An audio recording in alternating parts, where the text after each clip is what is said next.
Hi friends, welcome back to my YouTube channel.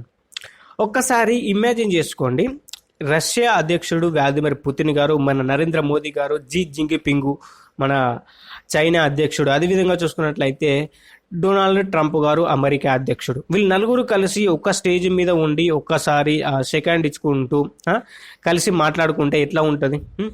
ఒక్కసారి imagine చేసుకోండి, ఆ ఫ్రేమ్ అనేది ఈ విధంగా ఉంటుంది. నెక్స్ట్ లెవెల్ కదా. అయితే ఇప్పటికిప్పుడు ఒక న్యూస్ అయితే వచ్చిందని చెప్పి చెప్పుకోవచ్చు. అదేంటంటే మాత్రం ఒక ఆహ్వాన పత్రిక ఇండియా నుండి వెళ్ళి నరేంద్ర మోదీ గారికి ఒక ఆహ్వాన పత్రిక రష్యా వాళ్ళు పంపించడం అయితే జరిగిందని చెప్పేసి చెప్పుకోవచ్చు. దేనికోసం అంటే మాత్రం విక్టరీ డే ఆఫ్ రష్యా. ఇది మాత్రం మనకి 1945లో మే 8వ తారీఖున వీళ్ళకైతే విక్టరీ లభించిందని చెప్పేసి చెప్పుకోవచ్చు. జర్మనీ నుండి ఎప్పుడైతే జర్మనీ అంటే లైక్ సెకండ్ వరల్డ్ వార్లో జర్మనీ సైన్యాలు మొత్తం కూడా లొంగిపోయినటువంటి డే, దాన్నే విక్టరీ డేగా అయితే పిలుస్తారని చెప్పేసి చెప్పుకోవచ్చు. రష్యాకు మే 8వ తారీఖు లేదా 9వ తారీఖు, ఈ 2 రోజులలో మీకైతే ఈ యొక్క ప్రోగ్రామ్ అనేది ఉంటుంది. ఈ ప్రోగ్రాంలో కనుక మనం చూసుకున్నట్లయితే నెక్స్ట్ లెవెల్. ఎందుకంటున్నానంటే మాత్రం ఈ యొక్క ప్రోగ్రామ్ వచ్చేసి ఇందులో రష్యా దగ్గర ఉన్నటువంటి పెద్ద పెద్ద మిసైల్స్, అదేవిధంగా చూసుకున్నట్లయితే పరేడ్స్, అక్కడ ఉన్నటువంటి రష్యాలో ఉన్నటువంటి చాలా వరకు వాళ్ళకు సంబంధించినటువంటి ఆయుధ సామాగ్రి ఏ విధంగా ఉంది, మా దగ్గర ఎంత బలగం ఉంది, వాళ్ళ దగ్గర ఉన్నటువంటి టెక్నాలజీ ఏంటి అనేటువంటి కంప్లీట్గా మనం చూసుకున్నట్లయితే ఒక పరేడ్ అనేది ఉంటుందన్నమాట. ఇక మరి అర్థం చేసుకోండి, ఇక మరి నెక్స్ట్ లెవెల్ కదా. ఇంకా ఆ ఒక ప్రోగ్రామ్కి జింగ్పింగ్, ఇటు వ్లాదిమిర్ పుతిన్ గారు, అటు కనుక చూసుకున్నట్లయితే డొనాల్డ్ ట్రంప్ గారు, మన నరేంద్ర మోడీ గారు, వీళ్ళందరూ కూడా ఒక స్టేజ్ మీద కనుక ఉంటే ఎట్లా ఉంటుంది కథ? ఆ ప్రోగ్రామ్కి ఇన్విటేషన్ అనేది వచ్చిందనమాట మన నరేంద్ర మోదీ గారికి. మీరు ఎట్లా చేసైనా సరే రావాల్సిందే అని చెప్పేసి రష్యన్ ఎంబసీ నుంచి వెళ్ళి ఈ యొక్క లెటర్ అనేది రావడం అయితే జరిగింది. మనం చూసుకున్నట్లయితే మనకి రష్యా మన అధ్యక్షుడు మనం చూసుకున్నట్లయితే ఈ యొక్క వ్లాదిమిర్ పుతిన్ గారు వచ్చి చాలా రోజులు అవుతుంది. మన ఇండియా మాత్రం చాలా వరకు మన ఇండియా నరేంద్ర మోదీ గారు కావచ్చు, వాళ్ళ ఎస్ జయశంకర్ గారు కావచ్చు, అలా అయితే రష్యా వెళ్ళడం అయితే జరిగింది. అక్కడ ఉన్నటువంటి పరిస్థితులను కావచ్చు, అవి ఇవి మాట్లాడుకోవడం అయితే జరిగింది. ట్రేడ్కి సంబంధించిన విషయాలు కావచ్చు, అవి కావచ్చు ఇవి కావచ్చు, చాలా వరకు మాట్లాడుకోవడం అయితే జరిగిందని చెప్పేసి చెప్పుకోవచ్చు. కానీ అయినా కూడా ఈ ఒక్కసారి మాత్రం రండి అని చెప్పేసి, ఈ యొక్క ప్రోగ్రామ్కి రండి అని చెప్పేసి మనమైతే వాళ్ళ దగ్గర నుంచి ఇన్విటేషన్ అయితే మనకి రావడం అయితే జరిగిందని చెప్పేసి చెప్పుకోవచ్చు. ఇప్పుడు జీ జింగ్పింగ్ మనకి ఎక్స్, అటు మనకి ఈ అమెరికాకు ఎక్స్, అక్కడ ఏ విధంగా ఉంటుంది? ఇప్పుడు కనుక మనం చూసుకున్నట్లయితే అమెరికా ఉన్న రష్యా వీళ్ళిద్దరూ సొంత దోస్తులాగా మనకి లైక్ చిట్టపట్టాలు వేసుకొని తిరుగుతున్నారని చెప్పేసి మనమైతే మాట్లాడుకున్నటువంటి విషయమే. అర్థమైందా? మనకి ఇట్లయినా కనిపిస్తుంది, భద్రశత్రువులు ఇద్దరు కలిసి స్నేహపూర్వకంగా ఉంటున్నారంటేనే అర్థం చేసుకోవాలి. ఇట్లా చేసినా సరే డొనాల్డ్ ట్రంప్ గారు ఈ యొక్క ఇన్విటేషన్కి అయితే దాన్ని యాక్సెప్ట్ చేసి వస్తారని చెప్పేసి తెలుస్తుంది. అదేవిధంగా ఇటు చైనా నుండి వెళ్ళి, చైనాను రష్యా ఇద్దరు కూడా ఇంకా జాన్ జిగిరి వాళ్ళు కూడా వస్తున్నారు. ఇక మరి ఇండియాకి సంబంధించి ఇండియా ఎట్లా చేసైనా పోతుంది.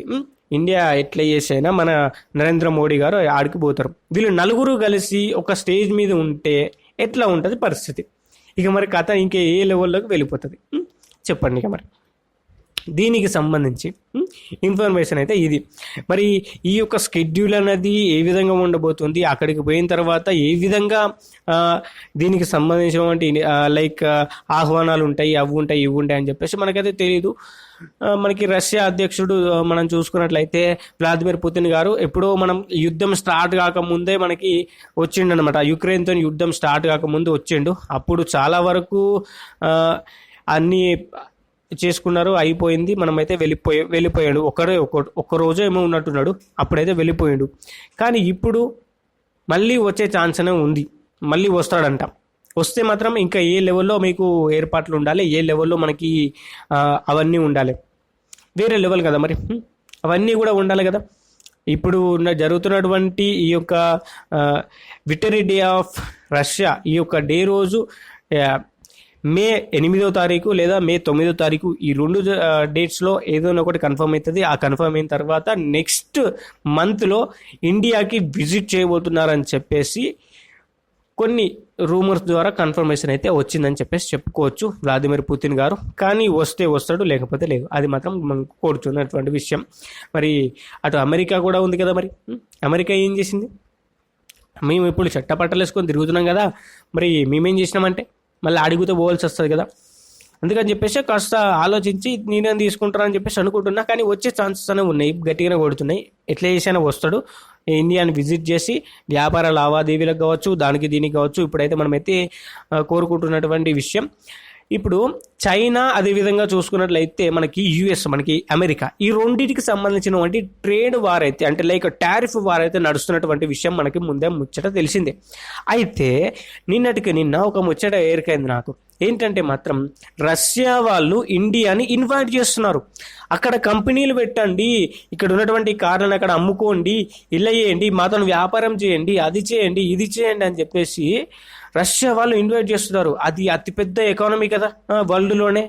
మరి అతిపెద్ద ఎకానమీలో మనం కనుక అక్కడ ఇటువంటి వ్యాపారాలు కనుక చేసుకున్నట్లయితే చాలా వరకు లాభాలు వచ్చే ఛాన్స్ అనేది ఉంటుంది కదా. మరి చైనా వదిలిపెట్టేసింది ఇక, చైనాకు సంబంధం లేదన్నట్టే ఉన్నారు. చైనా వాళ్ళు ఎట్లాగైనా సరే చైనా రష్యాకి హెల్ప్ చేస్తుంది. అలా కాకుండా మీరు కూడా అక్కడికి రండి, మీరు కూడా ఇన్వెస్ట్మెంట్ చేయండి, మీరు కంపెనీలను ఏర్పాటు చేసుకోండి, అక్కడ మా టాటా కార్లను లేకపోతే డిఫరెంట్ కైండ్ ఆఫ్ థింగ్స్ని అక్కడ అమ్ముకోండి అని చెప్పేసి అంటున్నాను అనమాట. ఇక మరి అర్థం చేసుకోండి, ఇక మరి ఇంకా నెక్స్ట్ లెవెల్కి వెళ్ళిపోతుందిలే ఈ యొక్క బాండింగ్ అన్నది. మరి ఇద్దరు ఫ్రెండ్స్ కలిస్తే ఎట్లా ఉంటుంది చెప్పండి.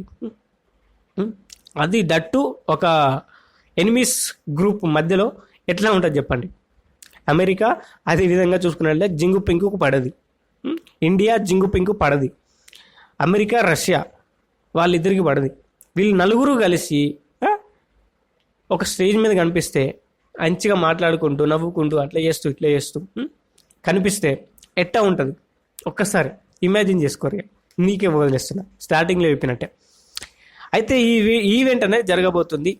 మరి ఈ ఈవెంట్కి సంబంధించినటువంటి ఇన్విటేషన్ అనేది మన ఇండియాకి అయితే వచ్చిందని చెప్పేసి చెప్పుకోవచ్చు. అది వస్తే అదాన్ని యాక్సెప్ట్ చేస్తారా చెయ్యరా అని చెప్పేసి మనకైతే తెలియదు. నరేంద్ర మోడీ గారు పోతారా పోరా అని చెప్పేసి కొంత తెలియదు. కనీసం మనకు కొంచెం పోతారు అనుకుంటున్నా. ఎస్ జయశంకర్ గారైనా పోతారు, లేదంటే మాత్రం నరేంద్ర మోడీ గారే పోవడానికి అయితే సిద్ధంగా ఉంటారని చెప్పేసి చెప్పుకోవచ్చు. కానీ అది ఎంతవరకు నిజం అని చెప్పేసి మనకు పెద్ద క్వశ్చన్ మార్క్. నరేంద్ర మోడీ గారు పోవాల్సిన అవసరం అయితే ఉంటుంది, కానీ పోతాడా పోడా అనేది క్వశ్చన్ మార్క్ అంతే. ఇంకా మరి వీడియోకైతే ఇంత కేసు మరి వీడియోకి ఇస్తే లైక్ చేయండి, ఛానల్కి సబ్స్క్రైబ్ చేసుకోండి, పక్కన వచ్చిన బెల్ ఐకాన్ చేసి ఆల్ మీ ట్యాప్ చేసుకోండి. Thank you for watching. జై హింద్, శ్రీ బాయ్.